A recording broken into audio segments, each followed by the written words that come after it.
temas sobre la extinción de Luz y Fuerza del Centro. En la pasada legislatura no se permitió abrir el debate sobre estos temas que son de interés nacional. Y aquí tiene que ver que el tema del sector de energía está amarrado en el Tratado de Libre Comercio con América del Norte.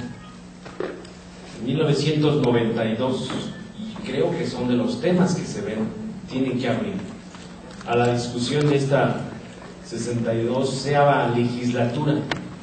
Hay un tema que nos sorprende y que lo hemos abierto la discusión ampliamente sobre lo que qué se entiende por servicio público. Si remontamos al precepto constitucional, Adolfo López Mateos, el 27 de septiembre de 1960, decreta la nacionalización de la industria eléctrica y mandó una iniciativa al Congreso de la Unión. Y esa iniciativa modifica o adiciona en el párrafo sexto del artículo 27 constitucional, que dice tácitamente, dice: corresponde exclusivamente a la nación generar, transmitir, transformar, distribuir y abastecer de energía eléctrica que tenga por objeto la prestación de un servicio público. Dice: en esta materia no se otorgarán concesiones a los particulares y la nación aprovechará esos recursos para dicho fin. Después también adicionaron el párrafo cuarto del artículo 28, donde no se entiende que sea un monopolio el tema de la industria eléctrica o los hidrocarburos o la industria nuclear. Pero además también le pusieron como una de las obligaciones exclusivas de los diputados y senadores el artículo 73, fracción décima, que dice que corresponde exclusivamente a diputados y senadores legislar en materia de energía eléctrica. Hoy que inicia esta legislatura, me parece muy importante que el Congreso recupere sus facultades exclusivas, que en la pasada legislatura nos atrevemos a decir que esas facultades fueron subordinadas a los intereses del Ejecutivo de Felipe Calderón. Y en el servicio público hay una contradicción que dice en el artículo tercero de la Ley del Servicio Público de Energía Eléctrica actual. Dice que no se considera servicio público la generación de energía eléctrica para autoabastecimiento, cogeneración o pequeña producción. 2. La generación de energía eléctrica que realizan los productores independientes para su venta a Comisión Federal de Electricidad. 3. La generación de energía eléctrica para su explotación derivada de la cogeneración, producción independiente y pequeña producción. 4. La importación de energía eléctrica por su parte de personas físicas o morales distintas exclusivamente el abastecimiento para sus propios fines. La generación de energía eléctrica destinada a uso de emergencias derivadas de interrupciones en el servicio público de energía eléctrica. Esta reforma la hizo Salinas de Gortari y fue en su segundo trimestre cuando mandaron esta iniciativa. Y esto contraviene el precepto de la Constitución. Ahí viene el problema del sector eléctrico en el país. El tema del sector petrolero es lo mismo. Y a partir de esto que nos vendieron a los mexicanos el cuento de que con estas figuras se iba a ayudar al desarrollo de las empresas estatales, y además crearon la Comisión Reguladora de Energía, diciendo que iba a ayudar a la planeación y al desarrollo del sector. Hoy lo que estamos observando de 1992 a la fecha, que estas figuras que crearon de manera ilegal en la ley, está desplazando a los organismos públicos descentralizados. La Comisión Reguladora ha entregado 772 permisos a empresas privadas extranjeras. Hoy tienen ya el 55% de la capacidad de generación en el país. Hay una subutilización de la infraestructura eléctrica en Comisión Federal de Electricidad. Y si observamos los últimos resultados de la cuenta pública de la Auditoría Superior de la Federación del 2009, se podrá reflejar lo que estamos diciendo. Ahí viene el contexto del caso Luz y Fuerza del Centro.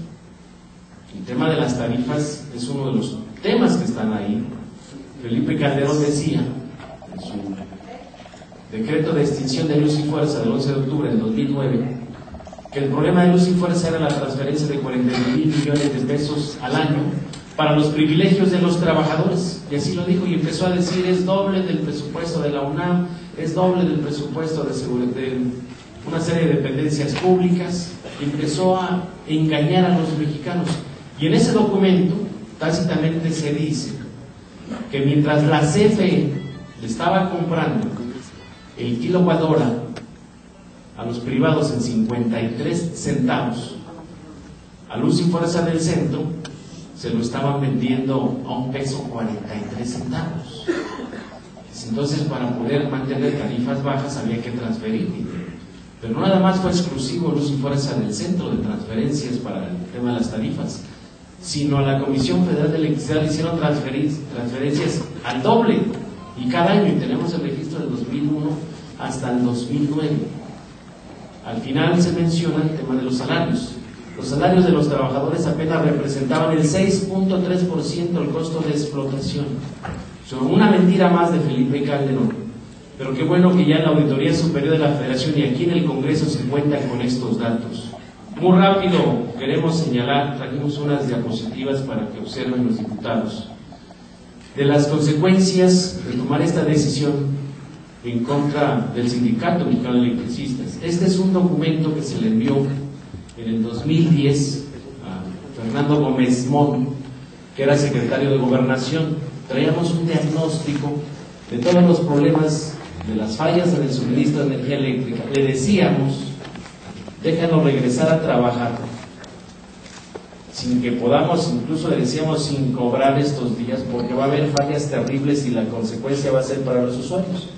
No le interesó a Fernando Gómez Mon, y vean lo que ha venido pasando en la zona central del país. ¿La que sigue? ¿Sigue? Este es el primer problema de fallas de bombeo de las aguas residuales, del drenaje profundo en la zona del Chalco, en toda esa zona oriente. No funcionaron el sistema de rebombeo, se represó el agua y trajo como consecuencia esta terrible inundación con miles de afectados. ¿Cuál fue el discurso del gobierno? Dice: es que llovió muchísimo, se está derritiendo toda la nieve del Popocatépetl. Pues dijeron: es el efecto del niño o de la niña. Y vean, las consecuencias las han tenido que pagar los vecinos de la zona oriente por la pésima trabajo de operación del sector eléctrico. La que sigue. Esa es la misma zona del oriente. Estas son las compañías contratistas que, por cierto, aquí traemos copias. Logramos sacar a través del IFAI que nos informara CFE quiénes están suministrando el suministro de energía eléctrica en la zona metropolitana. Y aquí traemos cientos de empresas contratistas, que ahí ven las imágenes en las condiciones en las que están, con adjudicaciones directas para hacer trabajo de todo. Las que siguen. Así trabajan los contratistas de la CFE sin condiciones de seguridad e higiene, con gorras, sin equipo. Y esto es lamentable para la ciudad más importante del mundo, que se ha pronunciado con bombos y platillos el reconocimiento internacional al Distrito Federal, pero no le han pasado el tema de la infraestructura eléctrica. Estos postes de madera conducen líneas de 115,000 volts en Antonio Caso. Estos postes de madera no se instalan en Luz y Fuerza desde hace 40 años. En Luz y Fuerza se normaron los postes de concreto, los postes de acero, pero para una zona tan importante, el desarrollo de Luz y Fuerza a través de los ingenieros y técnicos fueron redes subterráneas. No pudieron reparar una red subterránea de 230,000 volts que alimenta la subestación Cuauhtémoc. Y muy rápido entonces dijeron: vamos a tender una línea de 115,000 pegado a las aceras y a las propias casas habitación. Tenemos ya un dictamen de Protección Civil. Esto pone en riesgo la vida de los habitantes del Distrito Federal. ¿Sí? Redes subterráneas las hicieron aéreas, porque no pueden resolver los problemas subterráneos. Y en este ejercicio sacaron el cable de baja tensión, lo amarran en los postes de teléfonos, tumbaron un árbol para amarrar el cable ahí. ¿A que sí? Esos árboles los derramaron para pasar el servicio y llegar hasta la casa habitación, porque no pudieron reparar una red de distribución subterránea en baja tensión. ¿La que sigue? Esto es lo que ha venido ocasionando todas las fallas. Traemos aquí, del 2009 a la fecha, se han registrado más de 600 incidentes en el puro Distrito Federal. Y lo más he sido en el primer cuadro de la ciudad, en el centro histórico. Aquí pueden observar las explosiones, porque es una red automática que le ha costado a los técnicos, a los trabajadores, a los ingenieros consolidar en muchos años para evitar que el primer cuadro de la ciudad se quede sin luz. Explosiones y explosiones. Primero acusaron a los trabajadores, incluso se acuerdan que Milenio se atrevió a decir que con un cuchillo cebollero íbamos y le cortábamos los cables de mediana tensión y lo pasaban a todo cada ratito, y todavía se prestaban los técnicos de la CFE, además de esquiroles soplones, diciendo que sí, efectivamente se le cortaba con un cuchillo los cables subterráneos. Nadie lo puede hacer. Esas han sido las consecuencias para el Distrito Federal. La que sigue. Y esto es grave porque son accidentes mortales, son trabajadores. El primero es un joven de 21 años de edad, lo contrataron desde Puebla, lo llevaban en una cuadrilla para derramar árboles, sin seguridad de higiene, sin capacitación, sin adiestramiento. Son quemaduras de corrientes en 23,000 volts. Lo rescataron los bomberos porque la cuadrilla que lo llevaba lo dejaron abandonado arriba de un árbol. No tenía seguridad social, no tenía seguro social, por eso lo llevaron al hospital Rubén Leñero. Si ustedes pueden observar las quemaduras de 3er grado, a la fecha el joven falleció. Tenemos su testimonio de él, todavía se lo dio a un periodista. Tenemos sus propias imágenes. Los dos que están del otro lado son dos ingenieros. Ese es un accidente en la subestación Coyoacán.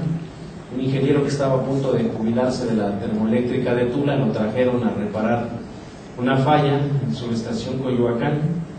Hicieron mala maniobra y ahí quedaron muertos, calcinados. Y tenemos el registro con datos oficiales de seguridad que siguen. Esos son otros accidentes mortales de los contratistas, la que sigue. Accidentes mortales, la que sigue. Así tienen al personal de los contratistas, que hemos detectado que las cuadrillas de contratistas no nada más traen trabajadores mexicanos del interior de la República, también traen migrantes centroamericanos sin papeles. En Toluca y en varias zonas se les ha detectado, pero como les pagan 100 pesos por trabajar 12 horas, dice, pues le entramos a la chamba. Esto en pleno siglo XXI, del presidente del empleo que dijo ser, del que se ha afanado por respetar la Constitución, las leyes y los tratados internacionales, y decir que ha llevado a rango constitucional los derechos laborales de los trabajadores. Observamos que estos accidentes mortales pues no pueden quedar impunes, son crímenes industriales. El responsable de aplicar las normas de seguridad e higiene es el titular de la Secretaría del Trabajo. ¿Quién estaba en ese momento? Javier Lozano Alarcón. ¿Quién es el responsable de la violación a los derechos laborales, a los derechos de los trabajadores, a los tratados internacionales? Me parece que es muy importante al inicio de esta legislatura que se retome la solicitud que hizo el ESME y el sindicato minero, pidiéndole a la pasada legislatura hacerle juicio político a Javier Lozano por violentar la obligación constitucional del equilibrio entre los factores de la producción y el respeto a la propia legislación. Estas víctimas no pueden hablar, por eso estamos hablando nosotros. Todavía han hecho las compañías contratistas lo que nunca ha pasado en el país con los trabajadores del ESME. Solamente en el terremoto del 85 hubo varias fallas, se quedó sin luz gran parte del Distrito Federal. En 24 horas los electricistas con jubilados trabajadores se restableció en un 80%. De ahí para acá jamás se había quedado sin luz el aeropuerto internacional de la Ciudad de México. Van a poder observar la imagen, la que sigue. Este es el Aeropuerto Internacional de la Ciudad de México. Se quedó sin luz. Este aeropuerto tiene un arreglo de 3 subestaciones con una red automática de transferencia para evitar que se queden sin luz. Por más de 2 horas se quedó sin luz el aeropuerto. Después salieron a explicar que unas ratas le habían roído un cable y que había tenido una falla de ese tamaño. Y entonces lo que hemos venido insistiendo es que hay miles de trabajadores con toda la experiencia que hemos obtenido a través de generaciones y generaciones para construir la zona más importante del país, la zona metropolitana. Genera el 32% del Producto Interno Bruto, y que Felipe Calderón quería arrebatarnos, lo digo quería, arrebatarnos nuestro contrato colectivo de trabajo, nuestro sindicato. Pero el pasado jueves, y lo decimos de manera muy importante, la última carta de Felipe Calderón y Javier Lozano era que el colegiado del distrito en materia laboral nos negara el amparo a los electricistas de la terminación de las relaciones individuales y colectivas de trabajo. Todavía Lozano lo dijo en el Senado martes pasado, que la Junta había dado por terminadas las relaciones y que el colegiado lo iba a ratificar. El amparo salió en favor del Sindicato Mexicano de Electricistas. Se mantiene el contrato colectivo de trabajo para hacerlo valer.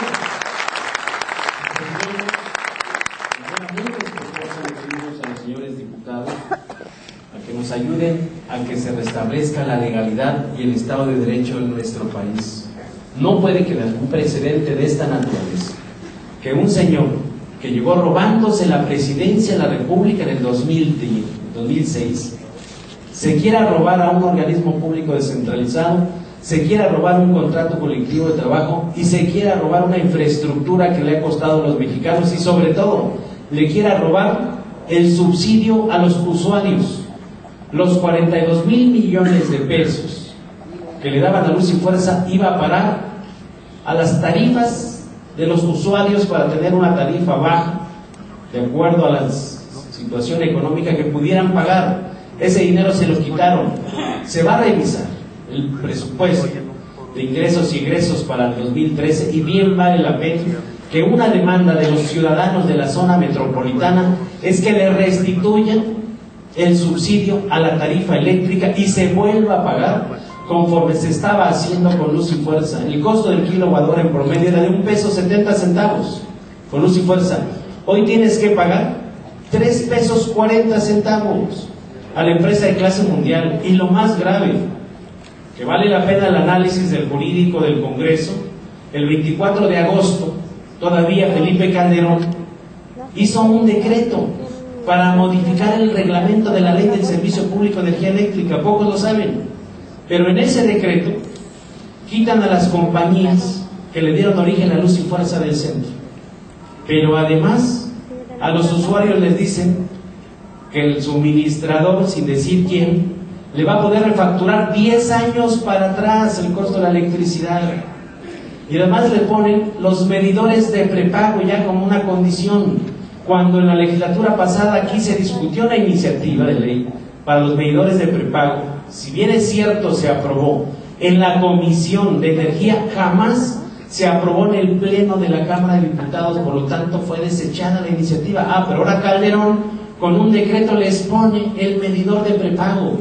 Y además le pone de hacer convenios con gobiernos estatales hasta el Distrito Federal en infraestructura eléctrica, cuando hay un organismo encargado de todo el desarrollo eléctrico del país. Ese reglamento, como el que hizo Vicente Fox, recordarán, hizo una reforma al reglamento de la Ley del Servicio Público. Los senadores metieron una controversia y se le echó para atrás el decreto a Vicente Fox. Yo creo que hoy debe de ser lo mismo.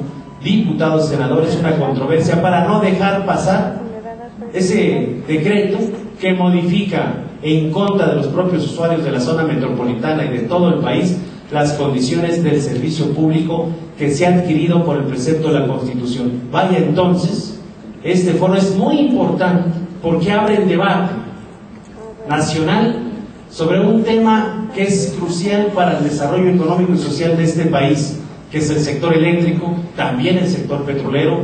Y yo creo que este Congreso tiene que quitarle a la CFE y a la Secretaría de Hacienda y Energía y Economía fijar las tarifas de luz. Ellos son quienes las ponen, las tarifas eléctricas, y los representantes del pueblo están aquí, en esta casa.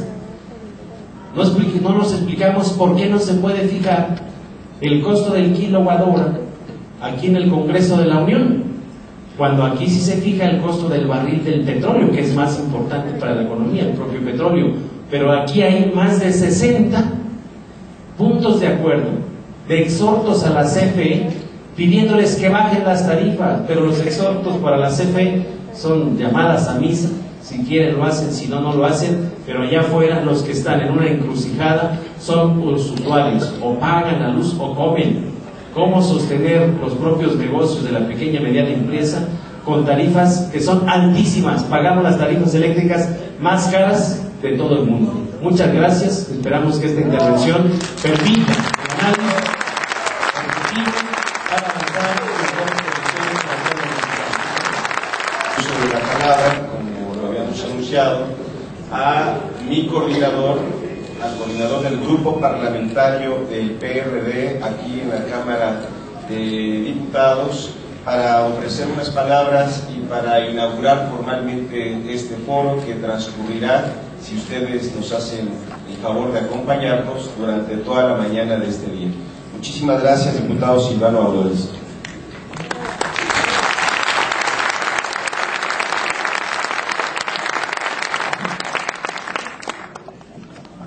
Muchas gracias.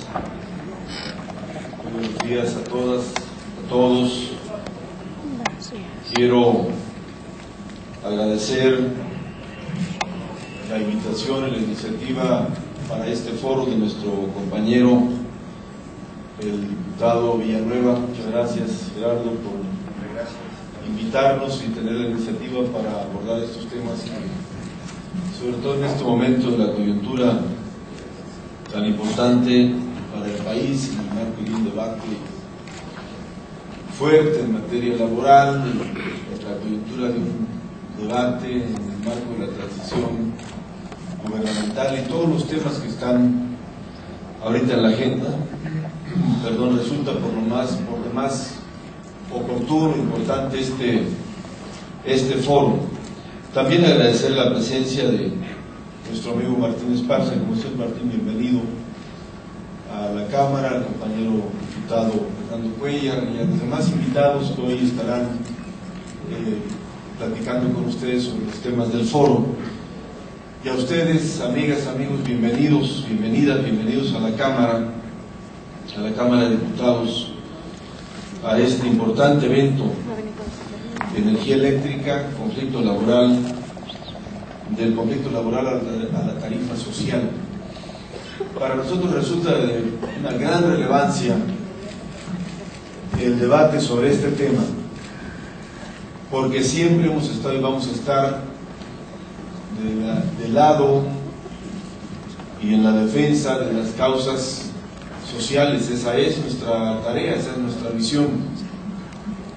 He escuchado con atención la información que nos da nuestro amigo Martín, y que solo demuestra, deja claro, ilustra los efectos que tuvo una decisión gubernamental, a nuestro juicio equivocada, pero sobre todo violatoria de la ley y de los derechos laborales, de los derechos humanos, pero que no acaba ahí. No acabó ahí esta decisión gubernamental de disolver una empresa y terminar con la relación laboral con un número muy grande de trabajadores, miles de trabajadores, de manera arbitraria, de la noche a la mañana, con una clara intencionalidad, porque la argumentación vertida pues no tiene sustento. Si esa argumentación se aplicara en otros casos, pues ya hubieran pasado cosas en otros ámbitos.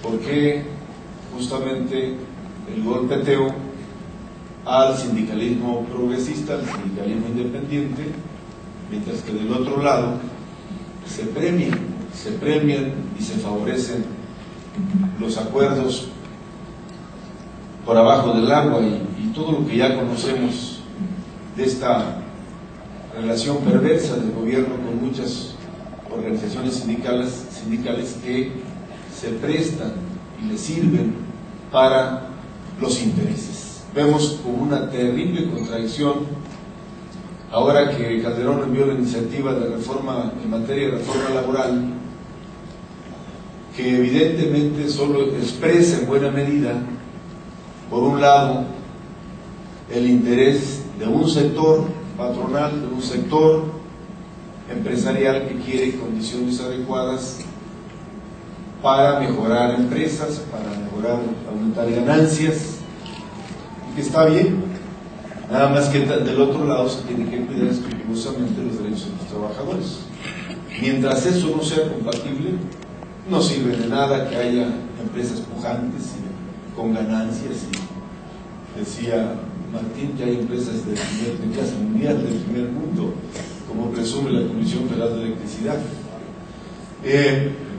Pero por el otro lado, el tema de la vida sindical, de la apertura de la vida de las organizaciones sindicales en relación con las cuotas, la libre afiliación, la democracia interna. Pero la primera pregunta que surge cuando uno ve esta iniciativa: ¿y por qué la manda hasta ahora? ¿Por qué la manda a 3 meses que se acabe el periodo gubernamental, mientras que durante 6 años se mantuvo esa relación cercana y de complicidad con el sindicato magisterial?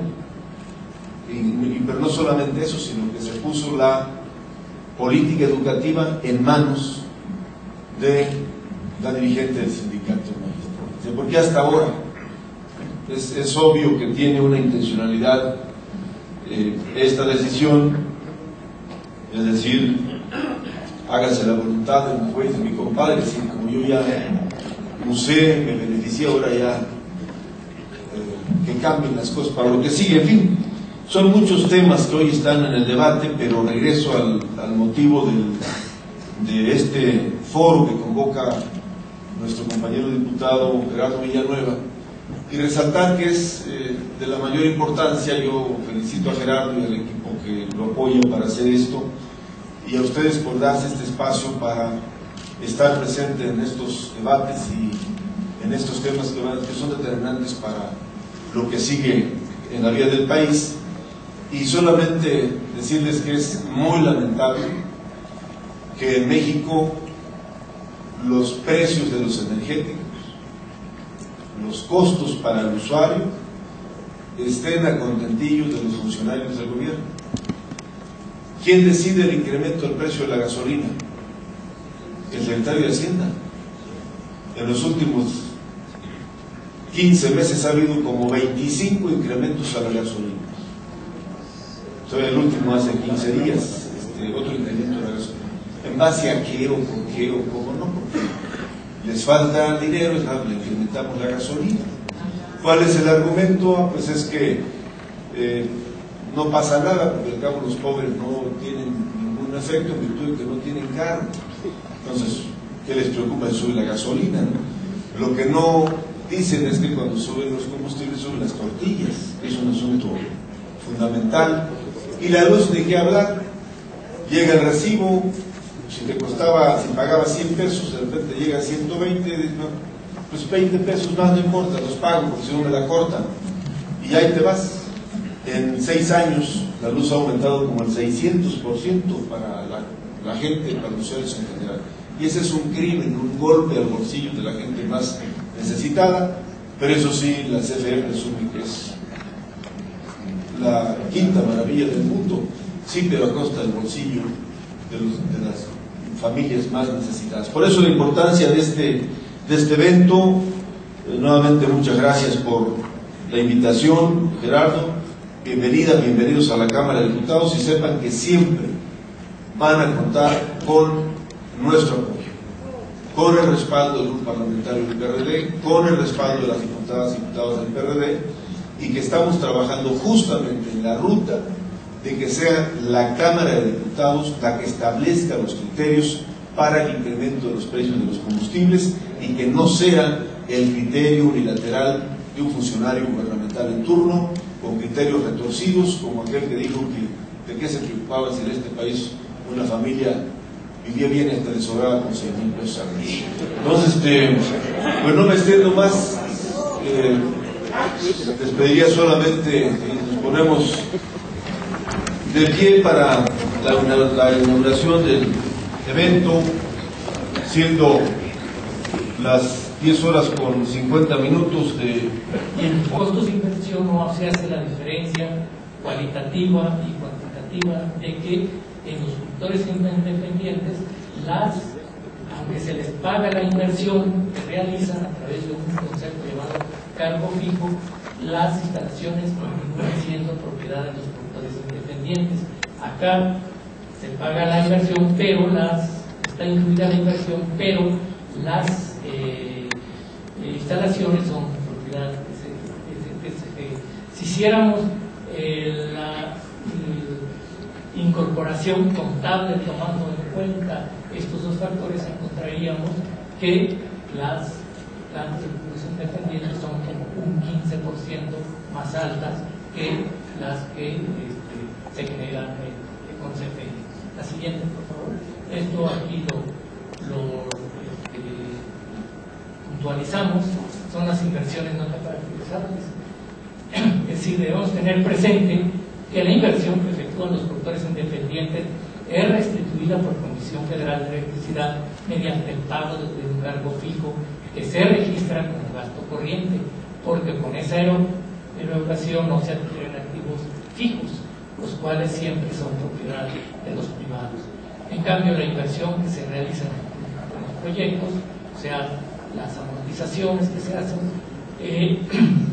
no se incorporan a gasto corriente por parte de CFE porque se consideran que son inversiones en infraestructura que tienen otro tratamiento contable, pero aquí, porque se están adquiriendo activos fijos, pero aquí, aunque se hace la erogación, no se adquiere ningún activo fijo, no se adquiere ningún activo fijo, simplemente se le restituye el pago al generador privado. En la cantidad pagada por este concepto al año 2010 asciende a 92,000 millones de pesos, o sea, a los productores independientes de energía, 20 productores aproximadamente que hay en el país, se les ha entregado una cantidad de 92,000 millones de pesos, pero esos 92,000 millones por cargo fijo no hemos adquirido ningún bien tangible, no es un activo fijo, se fue, se les pagó y no queda para el país nada de ello, queda los activos quedan en propiedad de la CFE y eso afecta a la situación financiera del sector eléctrico público.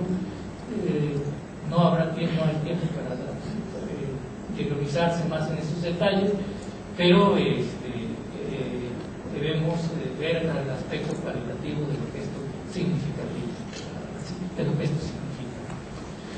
Restricciones a la fabricación nacional. El esquema de los productores independientes auspicia el deterioro de la industria nacional de bienes de capital y materiales del sector eléctrico, debido a que este productor internacionales, los 20 proyectos que hay de productores independientes, todas son transnacionales, japonesas, españolas principalmente, Estados Unidos. Entonces ellos privilegian la producción de bienes de sus países, o sea, traen todos sus equipos, todos sus materiales, hasta los materiales más ínfimos, tornillos, piezas pequeñas, las traen de importación, o sea, y también equipos eléctricos, o sea, eso ha producido que la generación de la industria nacional de este tipo de equipos se haya visto afectada y se haya replegado en esta fabricación, con todo lo que significa la pérdida de empleo, la pérdida de desarrollo tecnológico. La siguiente. distorsiones a la planeación, ya lo mencionaba, por darle espacio, el margen de reserva es muy alto, mucho más alto que el terreno, y paradójicamente pérdida de capacidad de generación del sector eléctrico público. Aquí tenemos un programa de retiros de unidades generadoras de 11.000 megawatts en el periodo que va del 2010 al 2023. 2025 se van a retirar 11.000 megawatts porque ya no sobra capacidad. Entonces, aunque esas plantas generan, porque ya sus costos de inversión ya son costos hundidos, generarían todavía de manera redituable para el sector eléctrico público, se prefiere retirarlas para que se siga dando espacio a los generadores privados. Entonces, esos tres aspectos afectan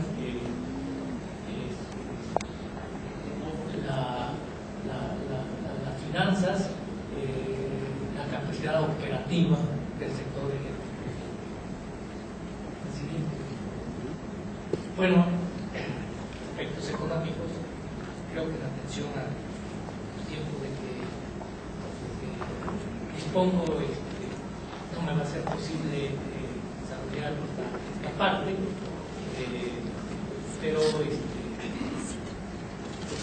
espero que lo que sí estuve dentro del espacio poder desarrollar tenga una utilidad para ustedes y pues atendiendo a la presencia tan importante, significativa de trabajadores del SME, pues no puedo dejar de reiterar lo que en otras ocasiones se ha dicho, que repudiamos al personal junto con todos los mexicanos que defienden el sector energético nacionalizado y los derechos de los trabajadores.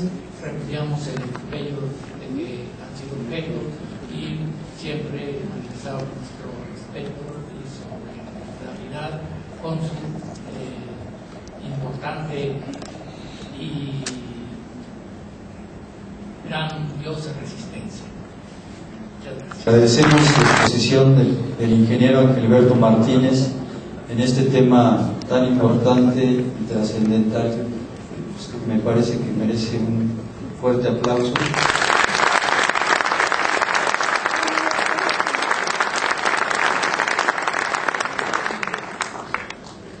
Y desde luego, antes de iniciar el siguiente tema, está con nosotros el ponente. También damos la bienvenida al compañero Jorge Cázares, secretario general de la sección 18 de Michoacán del Magisterio Democrático.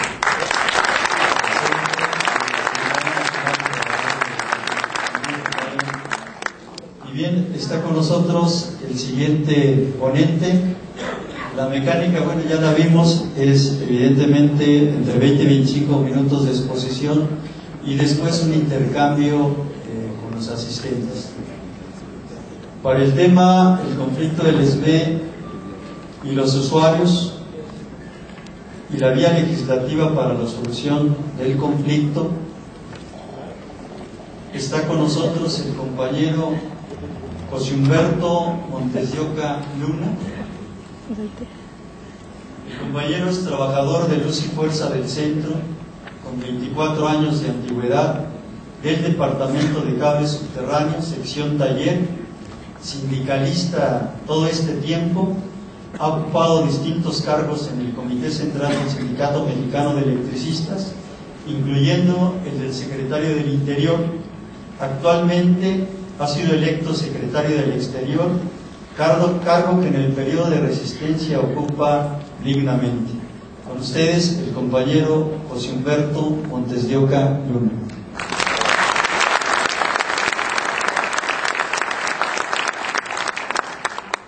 Buenas tardes. Muchas gracias. Me toca desarrollar el tema, el conflicto del SME, los usuarios y la vía legislativa para la solución de este conflicto. La iniciativa de ley para la creación de una nueva empresa pública de electricidad. Me parece que hay suficientes elementos después de prácticamente 3 años de haberse publicado el ilegal decreto de extinción de Luz y Fuerza del Centro, como para poder afirmar categóricamente de que el saldo es completamente negativo en la prestación del servicio, en la definición de las tarifas eléctricas, en la imposición por la vía del despido masivo de trabajadores, del trabajo precario en el sector eléctrico aquí en la zona centro del país, y el salto cualitativo en la privatización del sector, incluyendo también la fibra óptica. Entonces hay una afectación no solamente a los trabajadores agremiados al Sindicato Mexicano de Electricistas, que fueron despojados de su fuente de trabajo mediante la violencia del Estado, la utilización del Ejército y de la Policía Federal para desalojarlos de nuestros centros de trabajo. Se violenta también la legislación laboral, porque este despido pretende ser pasado como por una causal que se llama caso fortuito y causa de fuerza mayor. No se nos dio aviso, la policía irrumpió en nuestros centros de trabajo, no se concilió entre las partes como debió haber sido, si tomamos en cuenta que el decreto de extinción habló de la incapacidad de sostenimiento económico de la fuente de trabajo, lo cual se hubiera traducido naturalmente dentro del marco de la legalidad, pues en un conflicto económico que pudo haberse ventilado en la Junta Federal de Conciliación y Arbitraje para que las partes en el conflicto pudieran haber tomado medidas en relación al contrato colectivo, en relación a la plantilla de trabajadores, ¿no? Y de algún modo conciliar de tal manera que la fuente de trabajo se garantizara para avanzar como una fuente de trabajo.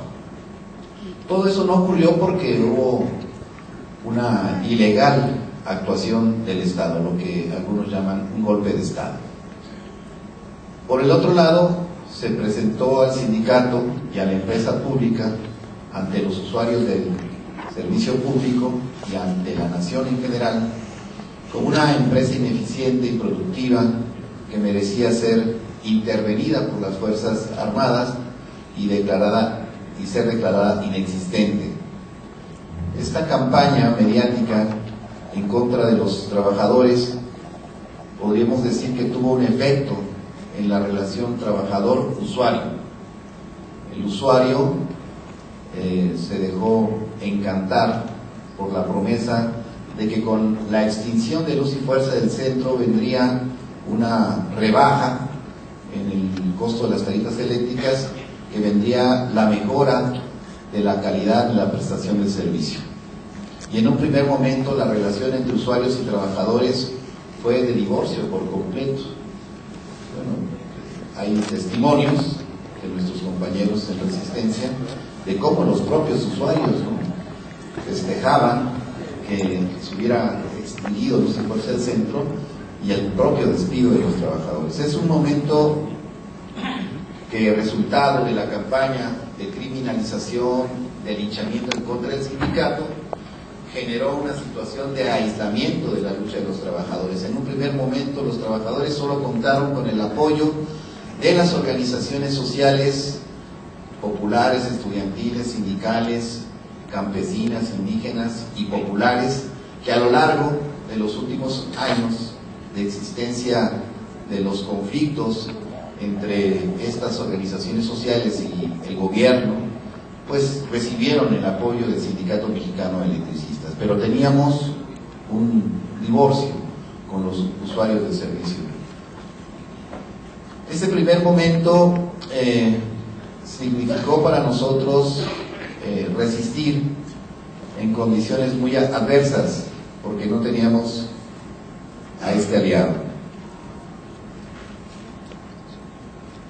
Desde otro punto de vista también hay que decir en el balance que el golpe al Sindicato Mexicano de Electricistas trajo consigo un cambio radical en las relaciones de trabajo entre el suministrador y los trabajadores.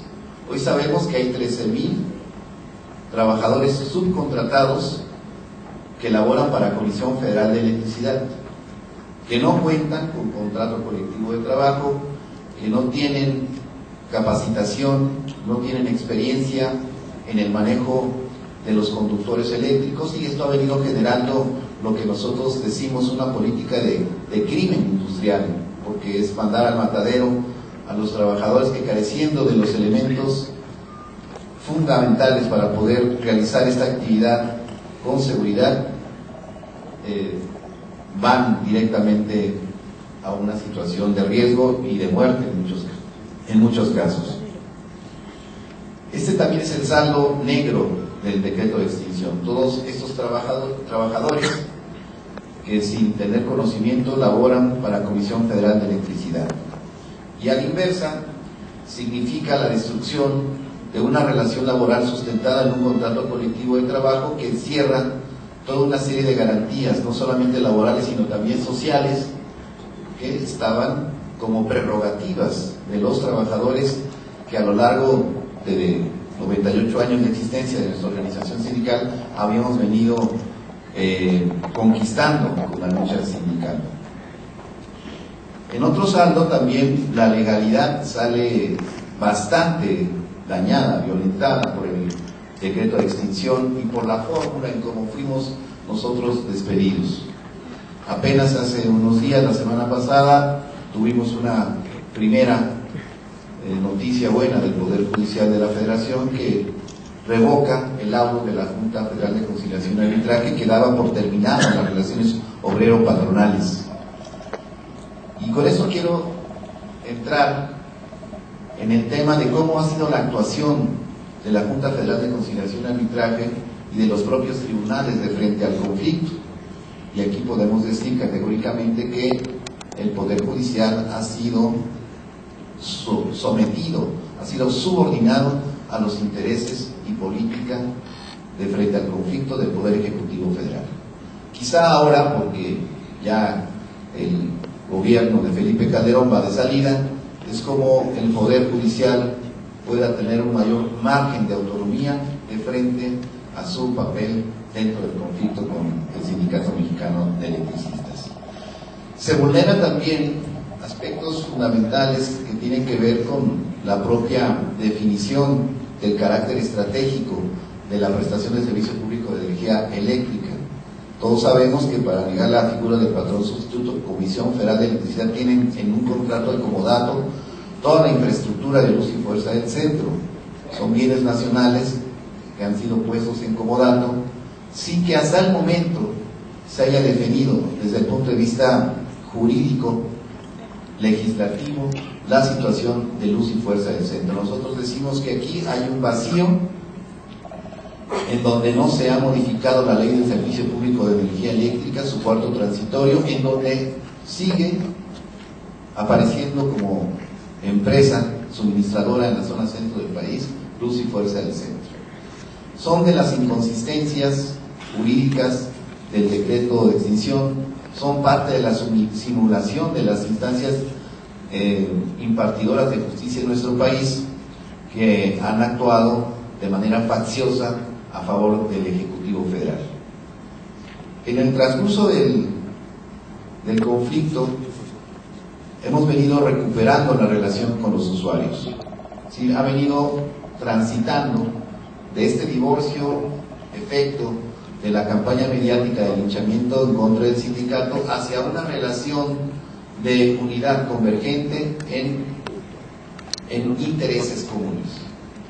O sea, un aspecto fundamental es el hecho de que se puede hoy decir que esas organizaciones de usuarios, los comités, las propias asambleas nacionales de usuarios, tienen claro que el incremento del costo de la energía eléctrica es resultado del proceso de privatización del sector eléctrico nacionalizado. Queda claro también de cómo quienes se benefician son las grandes empresas transnacionales que van recaudando y extrayendo del erario público toneladas de de dinero que va a parar a sus casas matrices. Solamente del 2001 al 2008 se transfirieron 268,000 millones de pesos a las empresas transnacionales por concepto de los contratos de generación a 25 y 30 años. Y también, de acuerdo a los datos que tenemos en la cuenta pública del 2009, les faltarían por pagar a las empresas transnacionales 1.3 billones de pesos por concepto de esos contratos. Y eso se va cargando a la cuenta pública, que también, obvio, se carga al costo de la energía y a la afectación de los usuarios. Entonces, nosotros desde un principio advertimos que el golpe para el sindicato y a la empresa pública de Luz y Fuerza tenía como finalidad la privatización del sector eléctrico, el desmantelamiento del contrato colectivo de trabajo del SME y la monopolización de la fibra óptica de los 1.200 kilómetros que Luz y Fuerza del Centro tenía como parte de su infraestructura.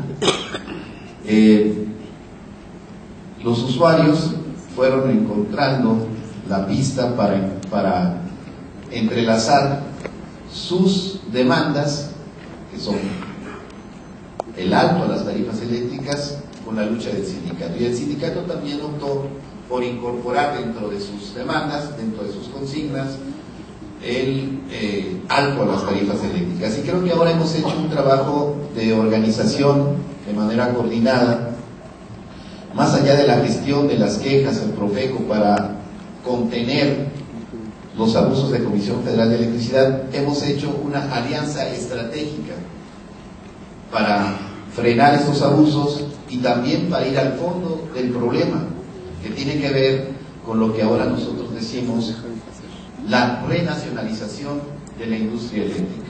Es un concepto que nosotros recogemos primero de lo que constitucionalmente todavía está en el 27 constitucional, que es la exclusividad del Estado en la prestación de ese servicio público, y que ha sido violentado por la vía de los hechos y por reformas al marco jurídico secundario que permite la participación privada de las empresas transnacionales en generación, y hoy, con el golpe a Luz y Fuerza del Centro, de la subcontratación de pequeñas empresas, medianas empresas, que están participando directamente en la prestación del servicio, ya no solamente en la generación de electricidad, sino en el propio mantenimiento, instalación y operación del sistema eléctrico. Entonces han dado un salto cualitativo que va más allá de lo que teníamos con la reforma del 92 de Salinas de Gortari, que permitió la concesión de permisos a las empresas privadas transnacionales para generar electricidad en nuestro país. Hoy son más del 50% que se genera en el país está en manos privadas. Y en ese sentido nosotros hicimos una gran campaña de difusión a lo largo de todos estos años y meses de resistencia, esclareciendo el papel de las empresas transnacionales, el carácter privatizador del decreto de extinción y las afectaciones económicas y sociales a los usuarios del servicio. Y nos parece que hemos podido avanzar hacia una alianza estratégica que ya se manifiesta en acciones comunes, convocatorias a movilizaciones en donde participan los usuarios organizados en comités, en asambleas, y participa también el Sindicato Mexicano de Electricistas. Recientemente acudimos a la Cámara de Diputados, a esta Cámara, a plantear una serie de demandas, incluyendo la solución al conflicto del Sindicato Mexicano de Electricistas, y ganamos una interlocución. Los usuarios junto con el sindicato ganaron una interlocución con la pasada legislativa. Esperamos que esta también le dé continuidad a esa interlocución para hacer el planteamiento de cuáles son las necesidades de los usuarios y cómo estas necesidades de los usuarios están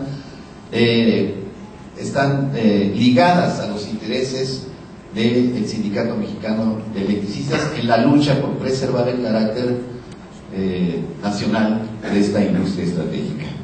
De tal manera que en la actualidad nosotros creemos que es importante profundizar esta alianza, y un mecanismo que estamos promoviendo es la promoción de una iniciativa de reforma de ley para la creación de un nuevo organismo público descentralizado que sustituya a Luz y Fuerza del Centro, con los trabajadores del Sindicato Mexicano que nos hemos mantenido en resistencia, los 16.599, y con el contrato colectivo de trabajo. Esta iniciativa de reforma que nosotros depositamos en esta Cámara en 2010, que se fue a la Comisión de Energía y que durante todo el año pasado no fue dictaminada, después de que Acción Nacional intentó por todos los medios desecharla, y después también, hay que decirlo así, subrayando, de que el Partido Revolucionario Institucional, el PRI, tampoco aportó los votos suficientes como para poder dictaminarla dentro de la propia comisión y dentro del pleno de la Cámara a favor del Sindicato Mexicano de Electricistas. Nosotros estamos entonces en la intención de recuperar esta iniciativa. Quizá le hagamos algunos cambios para fortalecer más su argumentación, para darle mayor vigor, y tenemos la intención de rescatarla. No se dictaminó, se fue dentro de las iniciativas que no se dictaminaron por las distintas comisiones de la Cámara, y nuestra idea es recuperar esta iniciativa para promoverla. Se han hecho gestiones con algunas fracciones parlamentarias, particularmente el Frente Parlamentario de Izquierda, donde está el PT, el PRD, el Movimiento Ciudadano, y ha habido una aceptación de que esta fracción o este Frente Parlamentario va a promover esta iniciativa de reforma a la Ley de Servicio Público para la creación de esta nueva empresa. Entonces, para nosotros, el problema de las altas tarifas eléctricas, de la pésima calidad del servicio que da Comisión Federal de Electricidad, pasa por la solución al conflicto del SME. Es decir, está imbricado en el sentido de que la mejor garantía para la prestación de servicio de calidad y para obtener una tarifa social como la que nosotros hemos propuesto, una tarifa social donde paga más el que más tiene, paga menos el que menos tiene, pasa necesariamente por la solución al conflicto del Sindicato Mexicano de Electricistas. Por esa razón es que nos interesa mucho sostener esta alianza a nivel incluso, no solamente de la zona centro del país, sino a nivel nacional, para el fortalecimiento de los usuarios del servicio. En nuestro país no hay muchas experiencias de organizaciones o sindicatos de consumidores. En otros países hay sindicatos de consumidores que se organizan para defender sus intereses, y me parece que esta experiencia de los usuarios del servicio de la energía eléctrica va a trascender en ese sentido, la posibilidad de que los usuarios, los consumidores de los servicios, de los bienes y servicios, puedan organizarse en defensa de sus propios intereses y establecer políticas de alianzas con los trabajadores del sector, que como en el caso de nosotros, pues estamos en un conflicto derivado del ilegal decreto de extinción de Luz y Fuerza, y que para que se resuelvan las demandas de los usuarios tendrá que ser de manera conjunta en relación a las demandas de los trabajadores. Esa es la experiencia que nosotros hemos vivido a lo largo de estos años. Vamos a actuar también en otros frentes y también con el respaldo de los usuarios, como ha sido en las negociaciones con el gobierno federal para el cumplimiento de los acuerdos del 13 de septiembre del 2011. También hemos recibido la solidaridad de los usuarios en las movilizaciones que hemos desarrollado a lo largo y ancho de todos estos meses, y también hemos recibido la solidaridad de los usuarios en el plano de la lucha jurídica. Cuando nosotros hemos ido a protestar a la Junta Federal de Conciliación y Arbitraje por las tácticas dilatorias que pretenden alargar los juicios buscando desgastar al movimiento y de que el movimiento desgastado, ¿no?, se rinda, bueno, no hemos ido solos. A los tribunales, a las juntas, también hemos ido acompañados de los usuarios del servicio. Y con eso termino, ¿no?, con la expectativa de que esta alianza estratégica pueda consolidarse, no solo al término o en los términos de apoyar al sindicato y lograr la finalidad de regresar a laborar, sino que se convierta en una relación permanente de solidaridad mutua, de respaldo mutuo para atender las demandas de unos y otros. Es decir, que entre los usuarios del Servicio Público de Energía Eléctrica hay organizados en comités y asambleas, y los trabajadores en resistencia del Sindicato Mexicano de Electricistas podemos salir adelante y ganar para todo el pueblo de México. Muchas gracias.